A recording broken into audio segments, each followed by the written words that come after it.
All right, we're getting close to another day, another dollar. I'm not going to do this too in depth, but we have a lot of earnings coming out, and that should support the market. We have some good numbers coming out, and good numbers are expected going forward. That being said, I'm still nervous about another pullback sometime in October, something aggressive. So I'm being rather conservative due to that bias. And I know I may very well be leaving money on the table, but as a trader, I'd rather my mistakes be leaving money on the table than my mistakes be costing me profit or capital. So, and that's really my longer term thought. My directionals or my day trades are just based on the movements for the day. Um, and it's so aggressive that I'm being even more conservative. I'll hit one or two real good ones a week and pretty much make a super week. So, I mean, you could look at it that way. I just like mitigating my risk. I guess I'm getting old.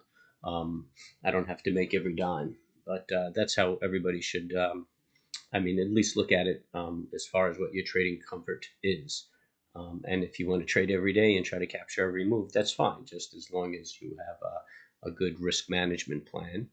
Um, but figure out really what you need monetarily and trade up to that. I mean, you could try to go over, but I take a decent position. The moves I make are um, extremely profitable in these market circumstances. So I'm not taking everything I see.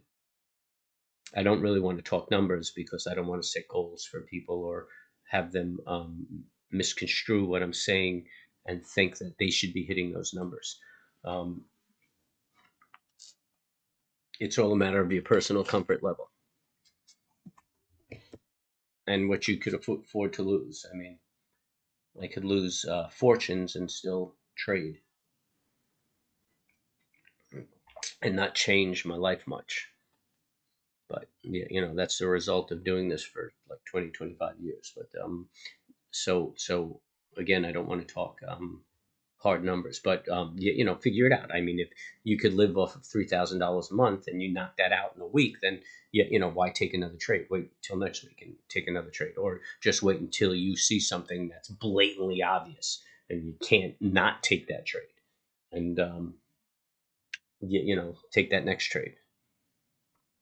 So anyway, let's just take a look at the market. Right now, we're down about 19 points, and um, we're just going to look at the SPX. So if we open up down 20, we're at 51 roughly. So that puts us inside this bar, and that's good. We could challenge that low. Here's a gap to fill, and we have another gap down here. And I would really like to see that, man. I wouldn't mind that move in one day because that's just going to make premiums juicy. 443. Wow. Yeah, I don't know if we're going to get an 80-point move down. I mean, it's not impossible. We've seen the 70. I would love a 70-point move down. And I passed up actually a couple of days of trading income trades or spreads because we're moving up, the premiums are dropping off, and I'm just waiting for that flush, and those spreads spike, and I could be far away from the money and make lots of money doing it. So that's what I'm looking for. But anyway, that's the bottom line. We're going to open up here. We're touching the high of this moving average at 470. When we touched it, we should reject off of that, and that would be natural. We're changing trend though. So here's our high. We moved down, made a low. Here's a lower high. Here's a lower low. Here's a lower high. We should have made a lower low, but now we made this lower high. We're making a higher high. So if we make a higher low, then we could expect to make a higher high, and the trend has changed. If we make a lower low, then we have a higher high and a lower low, then we're in a consolidation, which I think would be a healthier move. So really, if we came down, touch this moving average down here, 291, then that would be a pretty good consolidating pattern. And then, chop around inside here. It'll build some foundation, some strength, and then get poised for the next move up. So that's really what I'm looking for. That's what I'd like to see. That's what I'm expecting even. So my bias in trading is kind of looking for that move, having this higher high, making a lower low, and then going into consolidation and then a breakout. So that's the manner in which I'll trade this market. And, my bias could be right, my bias could be wrong, but I'll stay comfortably in between, and hopefully I won't end up living with my children in my old age. So let's just take a quick look at the 10-year. And the 10-year's up, which should force the market down.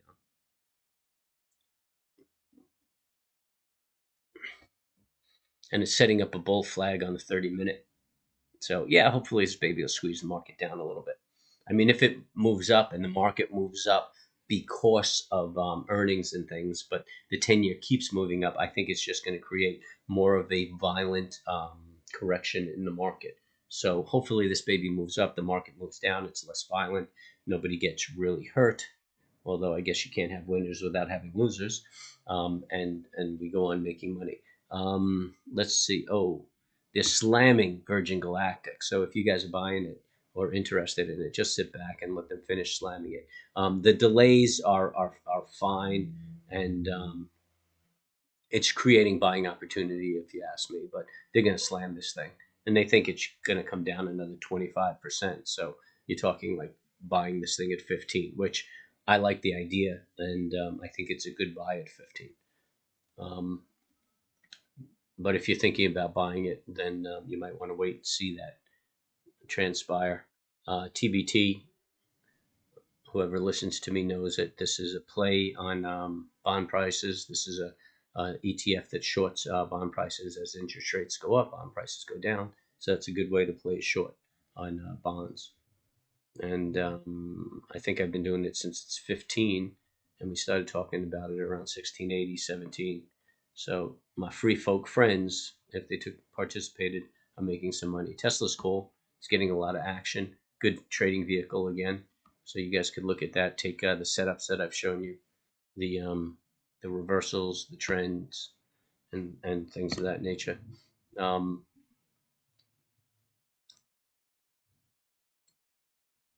breakouts. And XOM. It's getting a little pricey, but again, I buy it between 50 and usually trade it between 50 and 70, or utilize calls, covered calls to maximize my income, pays a nice dividend. But that's those are my focuses. So anyway, we kick it off live at 9:30. I hope you guys meet me. Hit the subscribe and hit the bell so you know when I'm up. Hit the like, because it's like tipping your host. And good luck trading.